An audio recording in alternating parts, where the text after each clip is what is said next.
Vous écoutez Envie d'entreprendre sur RTVFM. Bonsoir à toutes, bonsoir à tous. Eh bien, ce soir, dans Envie d'entreprendre, nous accueillons Mike. Mike, eh bien, il va vous expliquer déjà ce qu'est son activité et son métier. Bonsoir Mike. Bonsoir. On se tutoie ou on se voit? Oui, certainement, on se tutoie. Alors, comme vous l'avez certainement entendu, un petit peu, il a un accent. D'où viens-tu? Mike Rieschken, il est hollandais, et donc depuis 1983 en France. D'abord formation cuisinier, et après j'ai fait une école hôtelière en Allemagne. En partant de l'Allemagne, toujours amoureux avec de la cuisine, je me disais je dois faire quand même une certaine expérience en France ou en Suisse, et donc il faut parler d'abord bien le français. Donc je suis allé à Paris pour bien apprendre la langue. Et dans un journal aux Pays-Bas, j'ai lu qu'il y avait une académie du vin. Donc, dans la journée, j'ai appris sur la langue, et le soir, j'ai mis mon nez dans les différents verres de la France. Des différents quoi? Des différents verres. Verres de vin. Ah, bon. Donc, j'ai appris Bordeaux, Champagne et Bourgogne, donc... je suis vite fait rentré quand même encore une fois en Hollande. J'ai travaillé comme chef de partie dans un restaurant étoilé à Macaron. Et j'ai pris contact avec l'école hôtelière de Maastricht dans le sud du Pays-Bas. Et je rencontre un monsieur qui est responsable pour la sommellerie sur cette école, et il m'a donné une place de stage à Beaune, dans la Bourgogne, aussi une région viticole très connue. Et c'est là où, parmi la cuisine, tout doucement, je commence à travailler dans la salle des restaurants, et je suis devenu après acheteur du vin pour une 4 étoiles luxe.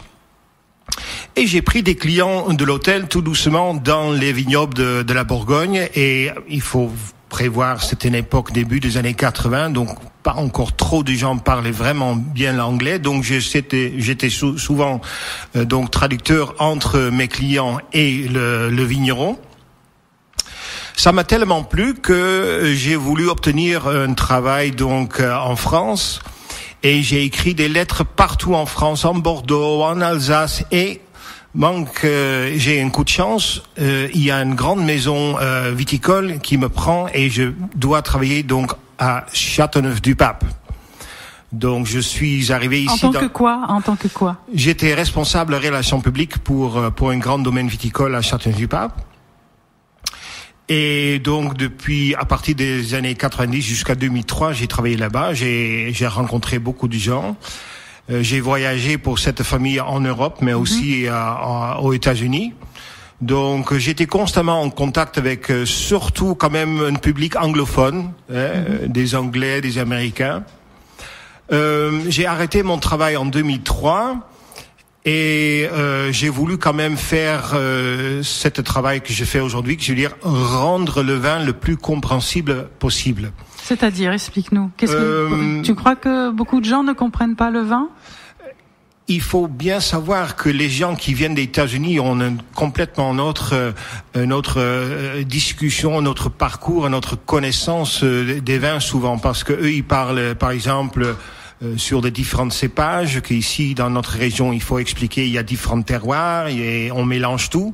Donc et ça c'est quand même pour beaucoup de gens une grande surprise. Donc rendre encore une fois le vin bien compréhensible, qui commence à comprendre le système de nos AOC, qu'est-ce que c'est un vin de pays, un vin de voilà, ça c'est très utile. Et pourquoi en France, et pourquoi en particulier notre territoire, sur la région de PACA? Il faut dire que c'était à l'époque, en travaillant en Bourgogne, c'était mon maître sommelier qui m'a donné quand même l'amour du vin, mais j'étais toujours, ma ligne rouge dans ma vie, c'était toujours en contact avec d'autres gens, et surtout était capable de parler plusieurs langues. Donc chaque fois, je suis une étape entre la France et l'étranger qui visite la France. Et depuis toujours, je suis amoureux tout ce qui est patrimoine de la France, nos terroirs, nos produits d'AOC, c'est bien. Donc tu es venu en France, rappelle-nous à quel moment. Donc tu avais à peu près quel âge? J'avais 22 ans. 22 ans. Oui, oui. Et tout de suite, tu as senti qu'il y avait un réel besoin de ce métier-là, ou c'est au fur et à mesure de tes rencontres, puisque tu le disais tout à l'heure? Oui, c'est au fur et à mesure parce que à Beaune, j'ai travaillé comme cuisinier, mais j'étais dans une grande atelier où on faisait surtout la charcuterie, des pâtés, et ainsi de suite. Mais le monsieur qui tenait cette maison-là était aussi entrepreneur. Il avait plusieurs restaurants. Et entre midi et 2h, souvent, il y avait des bus qui s'arrêtent. Et moi, j'étais aux ateliers. Et on m'a dit, Mike, va te changer parce qu'il faut maintenant être serveur dans la salle. Donc, je me changeais. Et donc, j'ai compris que tout de suite, j'étais utile pour parler de différentes langues pour cette organisation et pour tout le monde. Donc, toujours faire cette liaison. D'accord. Donc le stage à Châteauneuf-du-Pape, c'était là dans ton domaine qui est aujourd'hui, c'est-à-dire le no-tourisme. Comment c'est venu? C'était un vrai début en fait pour démarrer sur un domaine viticole et avoir travaillé vraiment 13 ans dans un grand domaine viticole. Vous comprenez vraiment de A à Z dès que les raisins rentrent, dès qu'ils sont vinifiés, ainsi de suite, de tout. Je recevais à l'époque moi tout seul déjà 1200 personnes par an, de les recevoir, de faire déguster les vins, ainsi de suite. Donc quel domaine? Château de Beaucastel de la famille Perrin.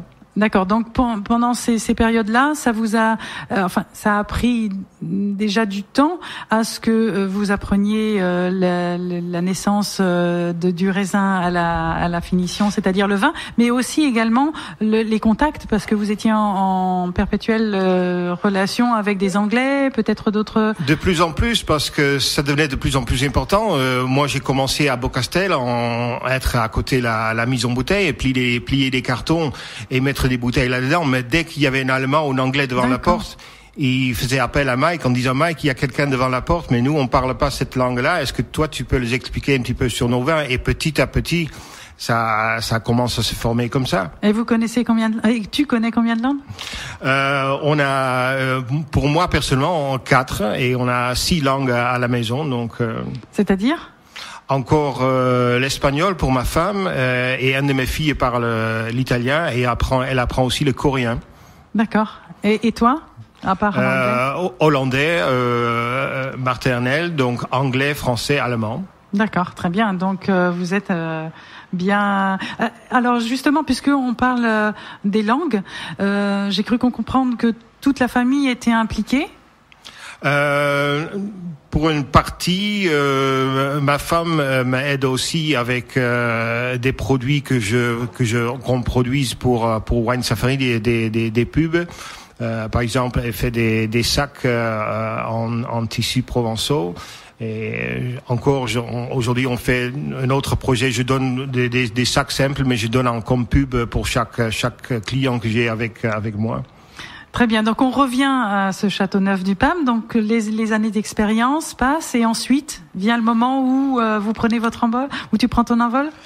Voilà, je suis très bref rentré quand même aux Pays-Bas. Ça c'était, je pense, août 2003, et je suis rentré ici au territoire en 2004. Et j'ai travaillé pendant une année dans un hôtel-restaurant qui était au même moment aussi un domaine viticole à Séguré. Et j'étais pendant une seule saison leur sommelier. Et c'est en 2004 j'ai eu en fait mon première idée de créer mon entreprise. Donc vu que j'avais beaucoup de contacts avec les gens internationaux, je me disais il faut le donner aussi un nom assez international. Donc je l'appelle Wine Safari, Wine Safari. Donc parce que je me disais si je donne un nom français avec tout respect, mais les gens vont me pas trouver sur internet. Donc tout de suite j'ai compris qu'il fallait d'abord avec la création créer un site internet qui était à l'époque en 4 langues. J'avais un copain qui me faisait cette première étape. Et aujourd'hui, voilà, parce qu'aujourd'hui, il faut être sur Internet, il faut être sur. Donc, 2004, je travaille encore à Séguré. 2005, je fais une saison dans un restaurant à Goult, tout près de Gordes. Cet restaurant, cette couple avait fait quand même l'université de Suse-la-Rousse, donc il y avait une très belle carte de vin. ce qui m'a laissé aussi quand même bien à comprendre aussi les vins de Ventoux et de Luberon. Et aussi, tout doucement, je commence à prendre les clients dans l'hôtel et commence à faire des petits tours avec eux. C'est-à-dire des petits tours?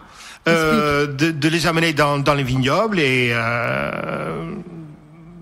amener dans les vignobles de Châtellensparre ou Gigondas. Je laisse le soir normalement complètement libre aux clients. C'est quand même la plus. J'ai pas des programmes fixes. Moi, je m'adapte aux clients. Donc là, tu n'étais pas encore créé là. Non, d'accord. Non, pas officiellement.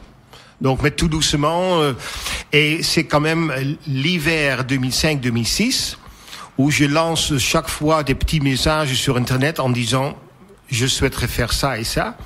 Et je rencontre quand même une organisation aux États-Unis, une organisation qui écrit beaucoup de guides sur les différents pays. Et j'ai donné un message, on me répond assez rapidement parmi un de ses co-auteurs. Et lui m'a dit, Mike, au mois de mai en 2006, je serai dans votre région. Est-ce que tu peux être mon chauffeur? Tu m'expliques comment tu fais ton travail.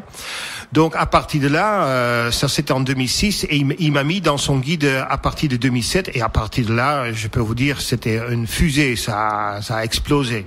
Alors, explique-nous, la fusée, comment elle t'a emballé, je suppose, à être rapidement et à créer rapidement ta structure? Il faut savoir qu'il y a un monsieur donc aux États-Unis qui s'appelle Rick Steves. Et il est de Seattle, de l'État de Washington. C'est un empire. C'est un monsieur qui, depuis des années, écrit des livres sur des différents pays. Je pense que c'est un monsieur qui est plus connu que le président de l'États-Unis, en tout cas pour ceux qui voyagent en Europe. Et il écrit des guides très pratiques. Prenez le bus numéro 58, achetez le ticket orange parce que le bleu est plus cher. Donc très pratique pour des gens qui sont nouveaux, et une fois, souvent ils disent, une fois vous êtes mis dans ce guide-là de ce monsieur-là, votre entreprise. Comment s'appelle le guide?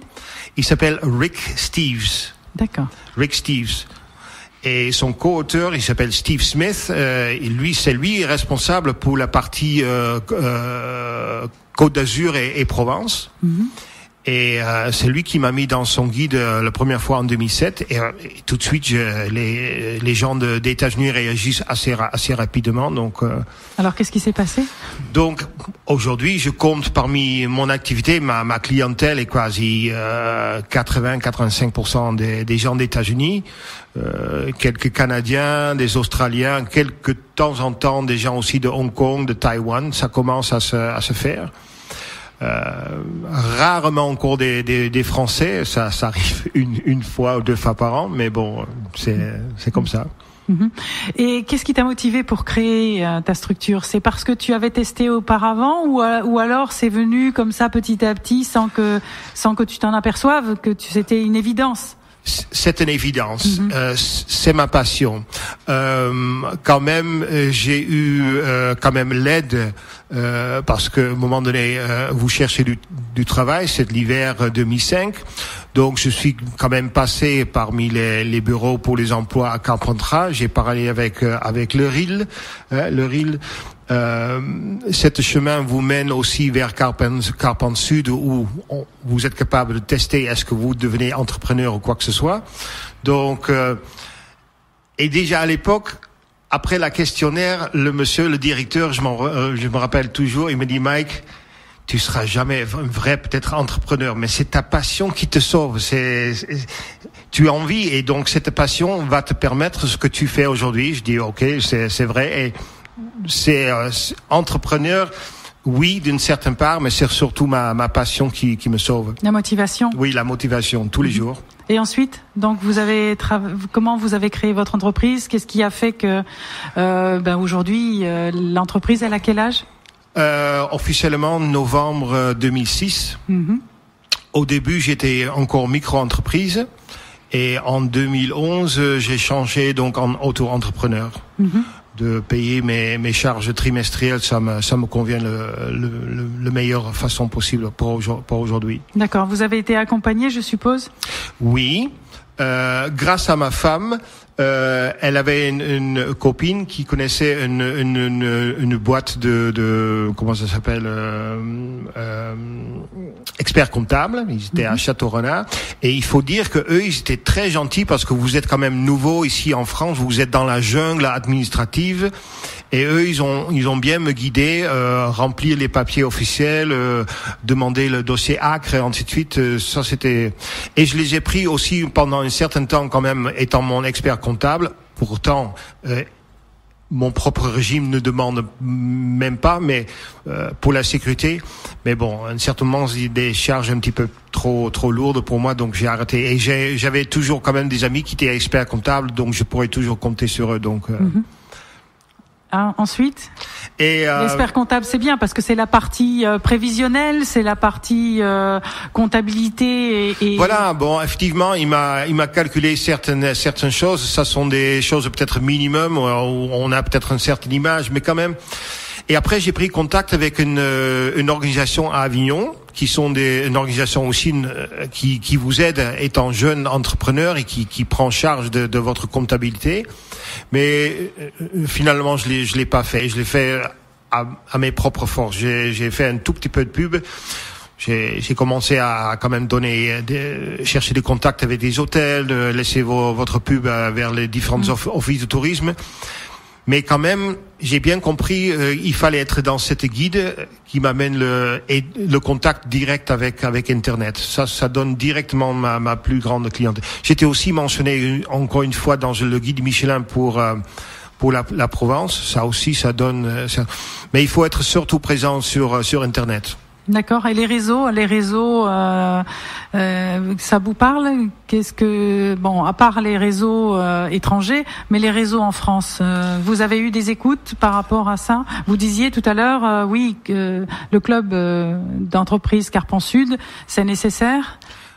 Tout à fait, parce que j'ai compris ces dernières années, j'étais peut-être à un maximum sur des contacts avec l'étranger, et ça, c'est pas quelque chose que je devrais développer. Je me disais quand même, c'est quelque chose d'étrange, Mike, que ici à Carpentras, dans un si beau pays, ainsi de suite, vous êtes plus connu parmi les étrangers qui viennent vers la France que les gens localement vous connaissent. Donc, et c'est là justement j'ai pris contact l'année dernière avec le CBE, et à partir de là, ils ont veillé aussi sur le fait qu'on a changé un petit peu mon site internet pour mieux l'améliorer, pour le rendre plus accessible aujourd'hui pour les téléphones, pour l'iPhone et iPad et tout ça. Donc aujourd'hui, je me lance aussi je fais plus d'efforts d'être plus présent aussi dans la région. D'accord. Ça se concrétise comment? C'est-à-dire, vous allez à différents salons, peut-être, ou... Oui, il y a différents salons. Encore ce matin, j'étais sur un colloque au centre rhodanien à Orange, parce qu'il y avait quand même des différentes conférences sur différentes choses techniques en viticulture. Moi, je souhaiterais gagner contact avec ça. Je rencontre encore des gens. Je parle toujours de mon entreprise. Et bon, petit à petit, les gens, surtout les vignerons, commencent à me connaître. Ah, Mike, ça va? Oui, Wine Safari, ça marche bien? Oui. Donc, ouais. Dans ce sens-là. Et votre site maintenant, est-ce qu'il est opérationnel? Est-ce qu'on peut vous joindre par votre site? Je rappelle, le site c'est wine.safari.net. Et si vous voulez avoir un contact avec Facebook aussi, vous avez Wine Safari. Vous avez également son numéro de téléphone à Mike, 06 19 29 50 81, je crois, où vous pouvez justement le contacter pour connaître son activité, et aussi si vous souhaitez vous aussi, parce que il disait tout à l'heure, Mike, que en France nous avons des difficultés.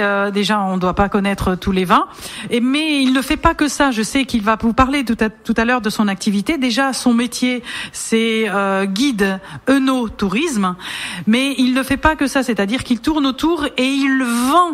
Je dis bien, il vend tout ce qui va autour du vin, c'est-à-dire il va en parler, mais je sais très bien, on en a parlé ensemble, et il me dit que le vin, c'est une chose à voir, à boire, à connaître, mais il y a aussi, dans un petit village, il n'y a pas que le vin. Il y a peut-être une église qui mérite d'être visitée. Tu veux nous en parler, Mike, s'il te plaît? Oui. ma passion, c'est du vin, mais je suis toujours partant pour travailler avec des gens que je dirais vrais, que des gens qui font un métier.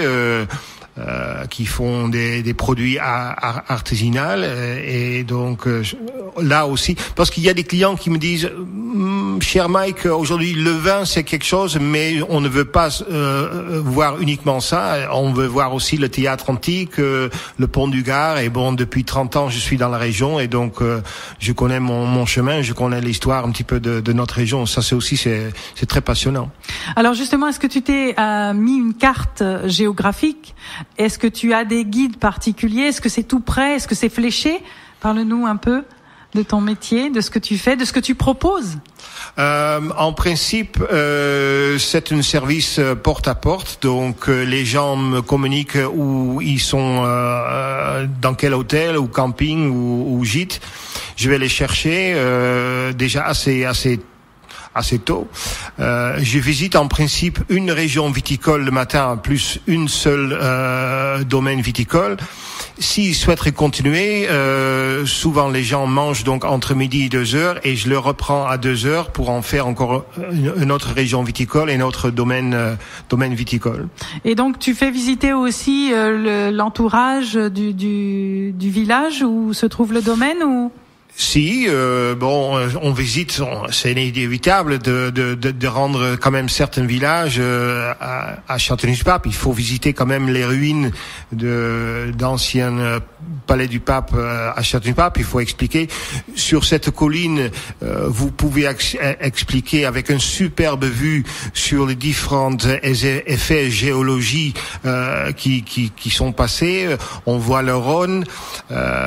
Si vous êtes à Gigondas, vous êtes aussi à côté de Séguret, vous expliquez sur le village, j'emmène même les gens dans le village comme Séguret, j'explique le principe provençal, le cacio-fiao et d'autres choses. Pas toi.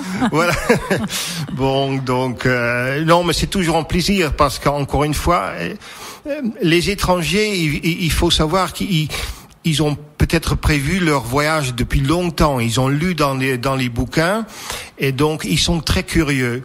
Et avec tout respect, mais les Américains ou les gens qui viennent d'autres côtés de l'océan, ils sont très curieux. Ils veulent tout savoir. Donc, et si on peut parler dans leur propre langue et très profondément, c'est toujours utile. D'accord. Donc quand ils viennent chercher aussi du vin, mais ils viennent aussi comprendre le territoire.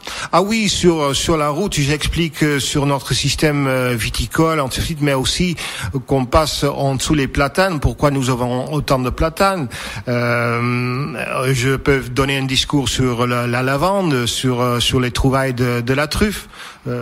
Tout produit, on peut parler sur le nougat de la Provence. Donc l'huile d'olive, il y a tellement de choses. Donc quand ils repartent pas nécessairement qu'avec du vin. C'est pas uniquement ça, non. Au contraire, je pense les gens peuvent aujourd'hui presque pas amener du vin dans l'avion. Par contre, beaucoup de domaines quand même, ils présentent déjà leur vin dans différents pays. Chaque domaine que je visite, quand même, il y a une liste où déjà des importateurs sont visibles. Donc ça c'est pas mais Wine Safari, c'est surtout éducatif. C'est pas une question d'être une sorte de taxi luxueux qui vous mène en 4 temps vers quatre différentes caves où les gens se disent oui, fais-moi déguster le plus cher que vous avez, 1, 2, 3 vins, hop, et on saute dans le bus et on va vers une autre cave. Non, ça c'est pas le but. Alors comment ça se passe si par exemple je vous poserai 2 questions. La première c'est quelle est la différence entre les pays que vous recevez, si c'est un japonais, ou un coréen par exemple, ou un australien, quelle est la différence entre ces personnes qui viennent justement vers toi?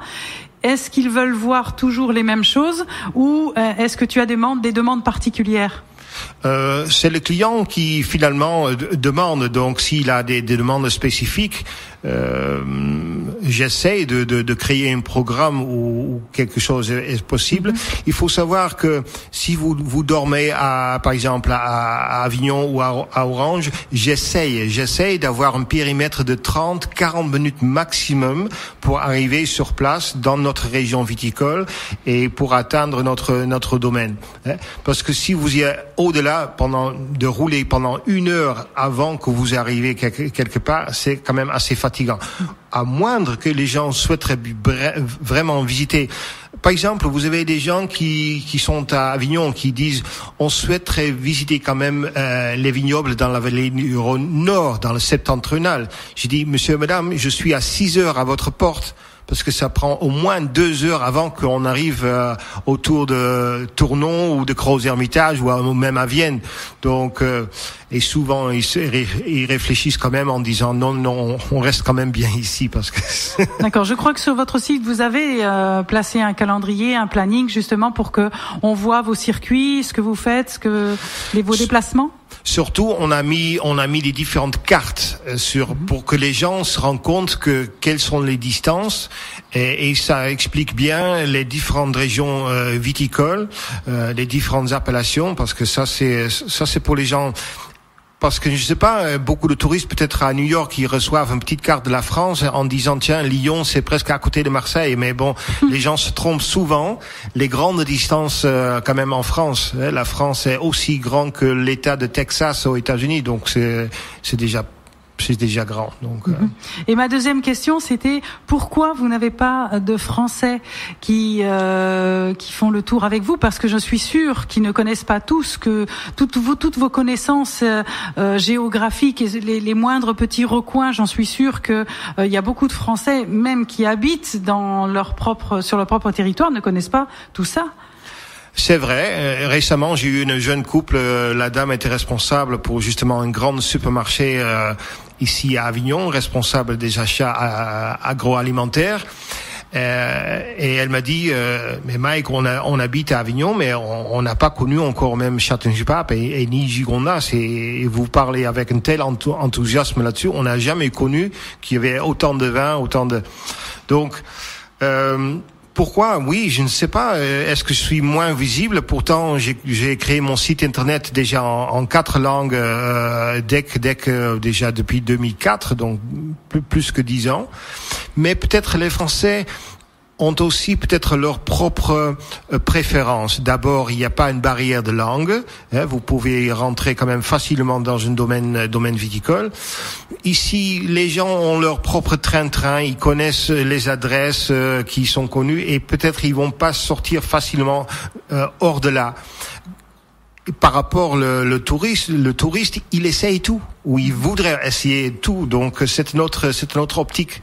Oui, mais vous accueillez pas des touristes qui peuvent venir de Paris, par exemple, ou peuvent venir de Nantes, qui ne connaissent pas forcément la région. Ils deviennent alors comme des étrangers, même s'ils connaissent la langue.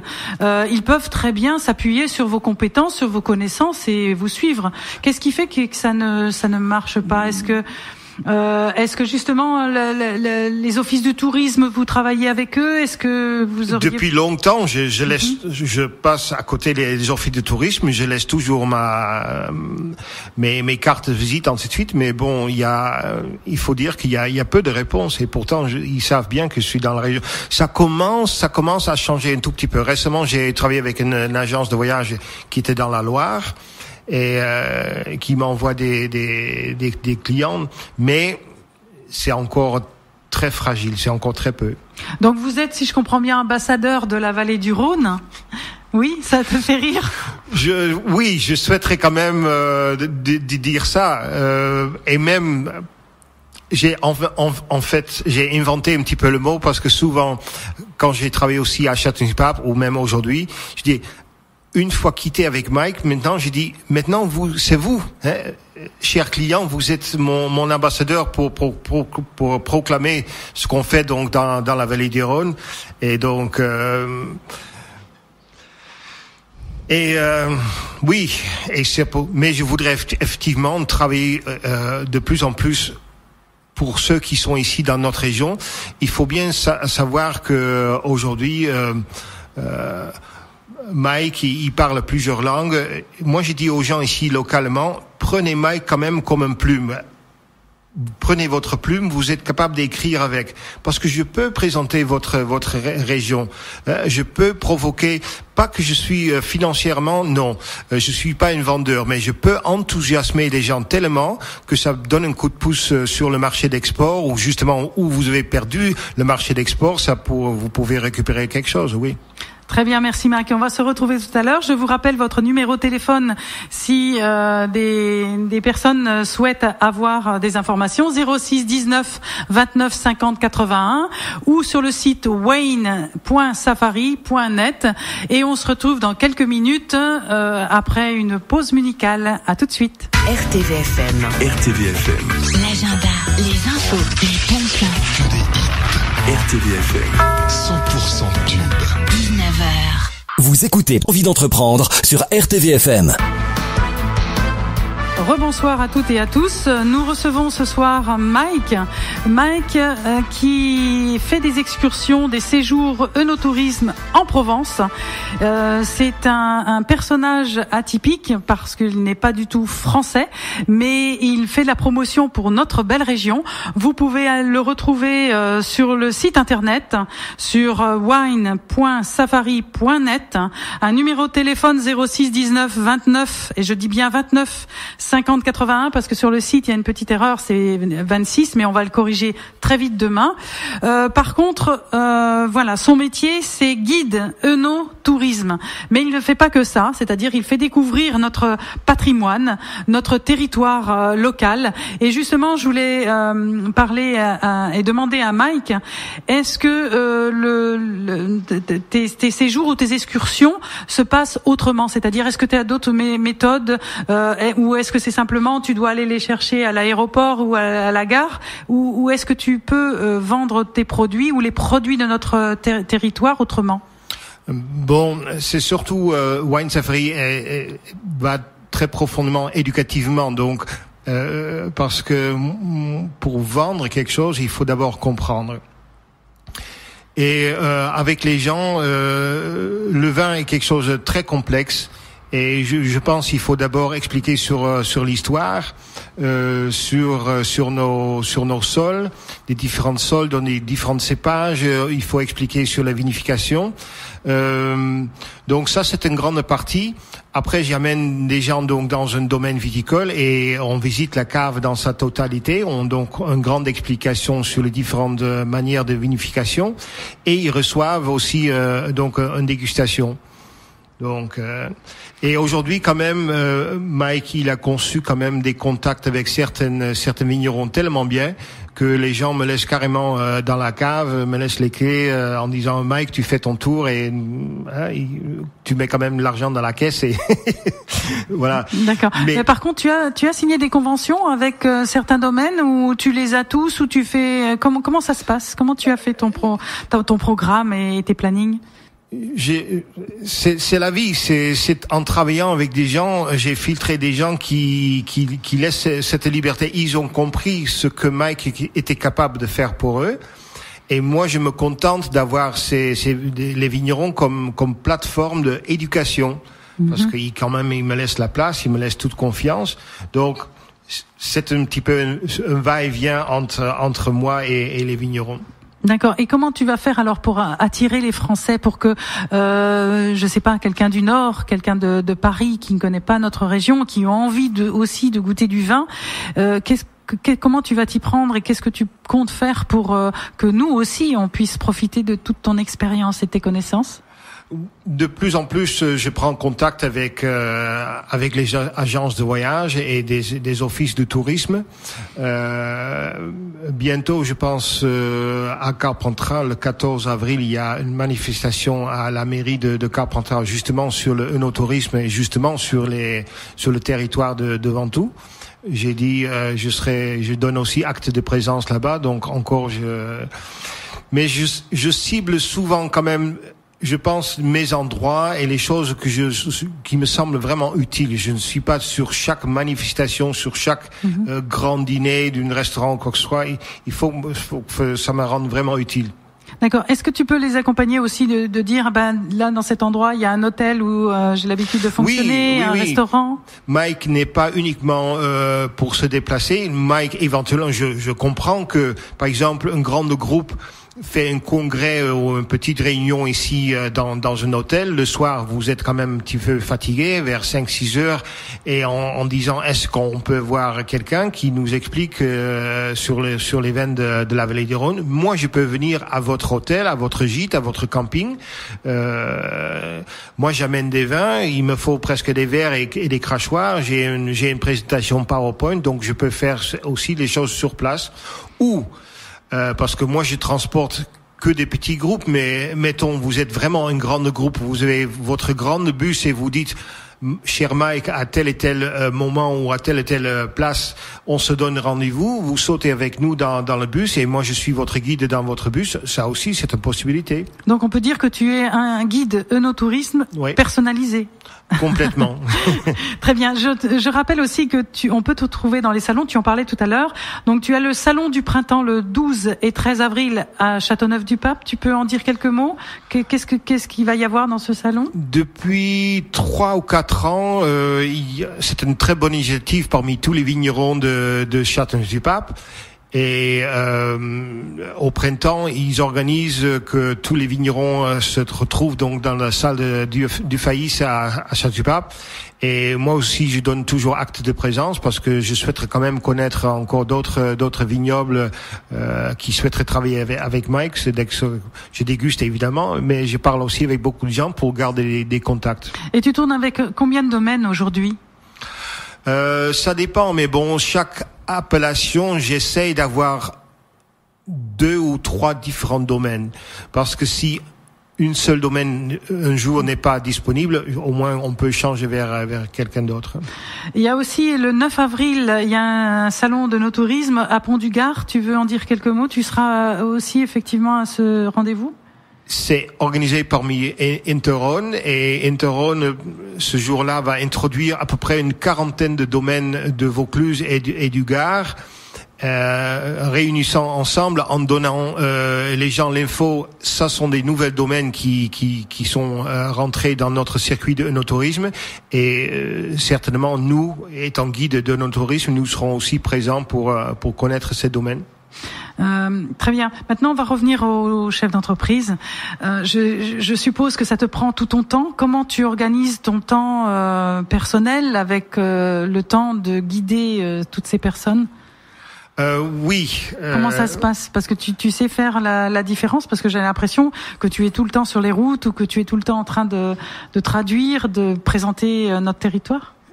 Entrepreneur, il y a plusieurs catégories. Je pense qu'il y a ceux qui souhaiteraient entreprendre, vendre, agrandir le système, comprendre les différents concepts de l'économie. Ça, c'est leur façon d'entreprendre. Et pour moi, c'est différent. C'est ma passion qui me fait entreprendre. Donc, en fait, il y avait un certain temps, je devrais chercher les clients. Aujourd'hui, c'est presque l'inverse. Les clients cherchent Mike. Et sans jouer trop sur l'exclusivité, mais c'est comme par exemple d'avoir un rêve de visiter un grand domaine. Vous savez que vous avez presque jamais la chance de rentrer, mais peut-être un jour il y a cette chance. Aujourd'hui, c'est un petit peu peut-être presque pareil avec Mike. Vous avez la chance d'obtenir Mike parce que sinon son programme est déjà plein ou quoi que ce soit. J'ai pas une liste d'attente encore, mais peut-être très peu. Donc on peut dire que pour la programmation, comment tu t'y prends pour l'année? Parce que je sais que tu dois avoir sur ton site un réservé, il y a un planning, il y a un calendrier. Comment les gens fonctionnent avec ton site internet? Il faut vraiment me contacter et moi je réponds dans les 24 heures des gens. Ça aussi c'est pour moi entreprendre. J'ai compris que parce que moi j'ai beaucoup de clients des États-Unis, donc j'ai encore le problème avec le décalage horaire. Et dès que je reçois donc mes mails, moi je travaille encore très tard le soir, même tôt le matin, pour répondre. Et j'ai compris que surtout vers les États-Unis, les gens apprécient énormément d'avoir tout de suite contact encore dans les quelques heures qui sont passées. Donc et ça aussi, je pense, entreprendre, c'est aussi une qualité de l'entrepreneur, de dire rendez-vous, c'est 8h30, c'est 8h30. Ouverture de votre salon de coiffure, c'est 9h, vous êtes déjà là, présent à 9h. Hein, et pas avec le cigarette dans le bec et sortir le café à 9h10 et à peine ils ouvrent encore Non, ça c'est pas bien pour l'image. Il faut bien comprendre que être aujourd'hui sur le site internet, ainsi de suite, vous faites votre réputation, parce qu'aujourd'hui, si un client qui est content se multiplie avec 4, un client qui est pas content se multiplie avec 10. Et aujourd'hui, si vous ratez une occasion, vous faites quelque chose de mauvais, parmi votre téléphone, le monde le savent en 10 secondes. Donc votre réputation est vraiment très importante. Et ça c'est aussi pour moi ma passion, mais surtout livrer la qualité, ce que les gens pourrait et devrait demander, parce que finalement ils payent quand même un certain prix. Mais j'ai beaucoup de rigueur dans ce sens-là. Et quel est le genre de public que vous avez? Est-ce que vous avez des touristes, ça j'entends bien, mais est-ce que c'est des chefs d'entreprise? Est-ce que c'est des responsables? Ce sont des toutes gens, parce que la plupart du gens sont des gens sont en vacances. Donc, mais j'ai des jeunes couples qui font leurs noces ici en Provence et des gens retraités, mais aussi de temps en temps la grande surprise, parce que déjà parmi des échanges des emails, vous commencez déjà à en sentir ce que vous avez devant vous, qu'est-ce qu'ils prévoient. Mais de temps en temps, des grandes surprises, parce qu'ils sont tous dans leurs shorts et dans les baskets. Et de temps en temps, je demande toujours, dès qu'ils sont avec moi, mais cher monsieur, madame, qu'est-ce que vous faites dans la vie? Et de temps en temps, vous avez des grandes surprises. C'est-à-dire, tu peux donner un exemple? J'ai eu j'ai eu le représentant de la marque Audi. Il m'a dit, je suis responsable pour toute l'Amérique du Sud pour la marque Audi. C'est moi qui vends les voitures pour toute l'Amérique du Sud. J'ai le fondateur de marque Black & Decker qui était avec moi, mais qui était aussi le PDG de Lamborghini.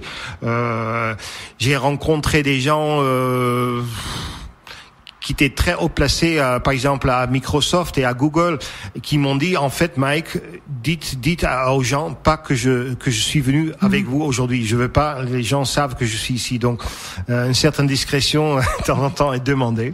Mais est-ce que sur ton site, justement, il y a le moyen de parler et de dire, j'ai été satisfait? Est-ce qu'il y a un endroit Oui, il y a un livre d'or où les gens peuvent laisser quand même des réactions. Il faut dire que fameuse site, c'est quand même le fameux TripAdvisor. Les gens laissent le commentaire du restaurant, l'hôtel, et je suis assez bien placé. Donc ça se rajoute, et les gens peuvent donner des réactions tout de suite sur le site internet. Donc, ils peuvent se connecter sur le site internet parmi Facebook. Je suis LinkedIn, TripAdvisor, Rick Steves, tout est là-dessus. Très bien. Maintenant, on va revenir au chef d'entreprise. Quel conseil, justement, donneriez-vous à un jeune ou moins jeune, d'ailleurs, qui veut créer son entreprise et qui ne sait pas par où commencer? Quelle qualité il doit avoir et où doit-il aller pour avoir les bonnes informations? Je pense il faut, surtout quand vous créez votre entreprise, il faut se donner à fond, et il faut que le client est numéro 1. Et il faut donner la qualité, il faut être devant le client toujours souriant, toujours accueillant. Comme j'ai dit, être à l'heure. Donc, et pour moi, bon, est-ce que je travaille tout seul en fait, et je suis assez. Mais la question était aussi venue un jour, est-ce qu'un jour vous prenez quand même du personnel, ainsi de suite?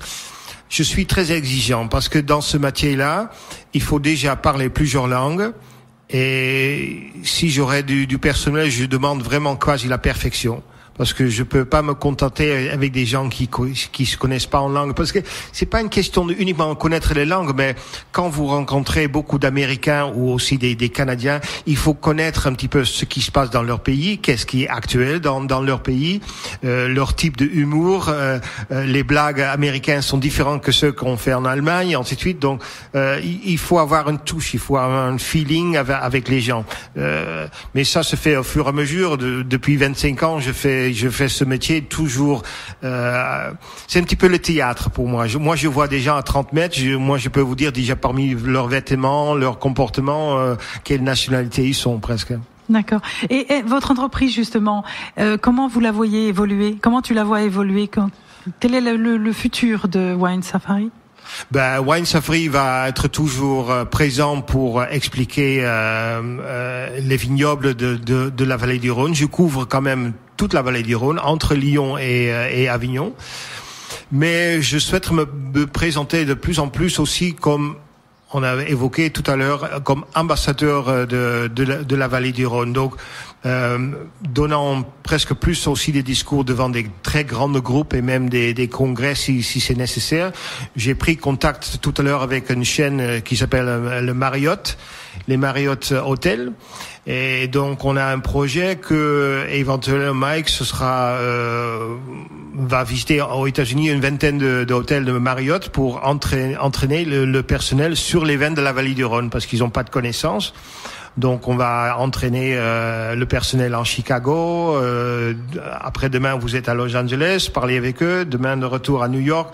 Donc, ça sont des projets. Et c'est des conférences sur quoi? Sur c'est surtout la connaissance du vin Non, par exemple, c'est un sommelier qui a peut-être 2 ou 3 assistants sommeliers dans son restaurant, et il faut quand même entraîner les gens tous les jours. Ils ont souvent une très très très grande carte de vin.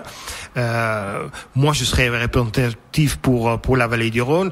Un autre jour, ce sera quelqu'un qui va leur entraîner sur les vins d'Alsace ou autre chose. Mais bon, il faut quand même entraîner les gens constamment. Et c'est ce qu'on parlait tout à l'heure en aparté, c'était le programme que vous disiez aiguiser votre goût, c'est ça? Ou ça n'a rien à voir? Ça n'a rien à voir. Alors dites. Aiguiser votre goût, c'est un programme que j'ai créé ici localement, qui consiste parmi un programme entre 3 ou 5 jours. Sur ces 3 jours, on visite les différentes régions viticoles de la vallée du Rhône, et le soir, vous mangez un menu qui sera exactement adapté aux vins qu'on a dégustés dans la journée. Parce que les vins sont un autre style dans le Luberon, dans le Ventoux, que à Châteauneuf-du-Pape ou à Gigondas. Et j'apprends les gens très profondément sur qu'est-ce que ça donne l'effet sucré ou amer ou salé dans le vin. On fait beaucoup de tests et c'est vraiment pour des accros de dégustation, parce que c'est déjà dégusté beaucoup de vin. Le soir, vous rentrez à peine à 6h, 6h30, vous mettez vos pieds quelques moments dans la piscine, et à 7h30, Mike est déjà de retour, et j'ai fait tout un questionnaire et beaucoup de tests avec eux. Et pendant votre repas, parmi chaque l'entrée, le plat principal, les fromages, les desserts, chaque fois vous avez un verre de vin qui normalement devrait aller exactement parce que je trouve aujourd'hui les gens se dégustent mal. Les gens dégustent mal. On vit une économie aujourd'hui de 24 heures sur 24, 7 jours sur 7. Les gens sont très brefs. Les gens avalent leur manger, leur boire. Bon, c'est fini. Et c'est ça. Non, les gens pensent... les gens devraient quand même réfléchir un tout petit peu plus sur dégustation et le goût en général. D'où aiguiser votre goût. Et voilà. Programme. Donc, ce programme, il existe ou il va commencer ou il existe déjà. Oui. Je travaille avec une gîte à Mazan qui s'appelle Auberge du Vin, tenue parmi Linda Field, une anglaise, aussi une professeure certifiée pour donner des cours de vin. En fait, c'est moi qui a monté le programme. C'est elle et le mari qui s'occupe de cuisiner. Moi, je demande des différentes préparations et moi, je parle avec les gens sur les mets et les vins, parce qu'il y a une vraie logique pourquoi vous mangez ça et pourquoi vous buvez ça. Mais pour les gens, c'est quand même un discours pendant presque 3 jours, même plus, pour vraiment comprendre. Oui. Donc on revient sur le chef d'entreprise et sur ton métier. Quels sont les avantages de ton métier que tu as trouvé au fur et à mesure? Parce que je pense que on pourrait parler des heures et des heures de ton métier tellement c'est passionnant. Justement, quels sont les avantages et les inconvénients? L'avantage, quand même, vous avez une très grande liberté de planifier votre temps. Je fais des journées assez longues, je me plains pas, mais bon, mais un grand avantage, j'ai toujours des contacts avec d'autres gens. Vous pouvez planifier votre planning comme vous voulez. Je suis de temps en temps effectivement dans d'autres pays, notamment aux Pays-Bas, la Belgique et la Suisse, parce que je suis aussi enseignant pour Interrhône, pour enseigner sur les vins de la vallée du Rhône sur les différentes écoles hôtelières dans différents pays. Alors explique-moi. Alors stop, je t'arrête. Explique davantage parce que ça a l'air très intéressant. Oui. Encore une fois, ça me donne une ouverture pour proclamer sur nos vins de la vallée du Rhône. Donc j'enseigne pour des jeunes étudiants qui sont souvent entre l'âge de 16 jusqu'à 25 ans. Et avec entrepreneur, ce que je fais aujourd'hui, de temps en temps, je suis l'autre jour encore en Suisse et en Belgique et aux Pays-Bas, je me pince quand même dans le bras, en disant Mike, mais c'est quand même fantastique que ce travail t'amène dans les différents pays et des endroits magnifiques. Et donc, ça, c'est un grand avantage. Et les inconvénients? Les inconvénients, on fait des longues journées. Je commence à 7 heures du matin. De temps en temps, je rentre à 7 heures du soir. Souvent, c'est encore jusqu'à 11 heures minuit, 1 heure du mat, où je suis derrière mon ordinateur, ainsi de suite. Donc ça pèse lourdement sur la famille. C'est vrai. Régulièrement, les temps libres de ma femme et mes filles, souvent les vacances, c'est eux qui sont en vacances et moi je travaille. C'est rare qu'on voit la famille Richken ensemble. Et alors ça leur pèse et ça te pèse? Est-ce que ça joue pas à la longue sur ton moral? Non. Moi, je peux parler de mon métier 24 heures sur 24, donc il y a... Est-ce que tu as des périodes justement où c'est le rush et tu as des périodes où c'est un peu plus calme dans l'année? En fait, non, parce que la saison touristique commence souvent début mars et se termine vers la première semaine de novembre, et c'est à partir de là je commence à voyager en Europe. Donc l'autre s'enclenche avec et souvent j'ai termine mes voyages début mars et à ce moment-là ma saison de wine safari recommence, donc c'est continu. Je fais souvent des vacances mais très brefs, très courtes. On aime avec la famille de visiter quand même des grandes villes. On aime l'année dernière nous sommes allés à Turin pendant 10 jours, mais c'est 10 jours très intenses de faire découvrir une certaine région. Donc tu nous disais tout à l'heure que tu étais très exigeant au niveau des salariés, parce que la première des choses c'était la langue, tu voulais que ça soit vraiment le plus parfait possible. Et ensuite, qu'est-ce qui fait que imaginons que tu as un salarié qui peut t'aider et te soutenir, parce que j'imagine que il y a 24 heures, il y a pas plus de 24 heures. Si tu as trop de demandes, comment tu vas faire, et quelle est la seconde qualité que tu vas demander à ce mouton à 5 pattes? Il faut vraiment que je vois une telle demande que ça me dépasse vraiment au-dessus de la tête pour que je puisse plus le contrôler. Mais encore une fois, ce sera quelqu'un rare et c'est ça que où je suis exigeant, qui devrait quand même avoir la même passion que moi pour ce métier que je fais. Mais justement, tu es en train de dire que tu vas à Bruxelles, tu vas à différents pays pour justement, dans une école, pour parler justement à des stagiaires, à ceux qui font des études. Est-ce que tu peux pas voir et détecter peut-être quelqu'un qui pourrait t'aider, peut-être pas dans l'immédiat, mais... Pas pour les médias, mais effectivement, j'ai parlé sur ce principe-là. J'ai même parlé avec la grande organisation Interrhône. Je dirais, pourquoi ne pas inviter des jeunes gens des différents pays et leur donner en fait une sorte de bourse. Nous avons quand même beaucoup de sponsors autour de nous qui pourraient créer une bourse pour des jeunes gens. Et à ce moment-là, on les invite, ces jeunes gens qui parlent souvent plusieurs langues, ils pourraient aider nous, effectivement, sur les différents domaines viticoles, être stagiaires. Et une fois des gens comme ça, je pense que vous avez des ambassadeurs pour toujours.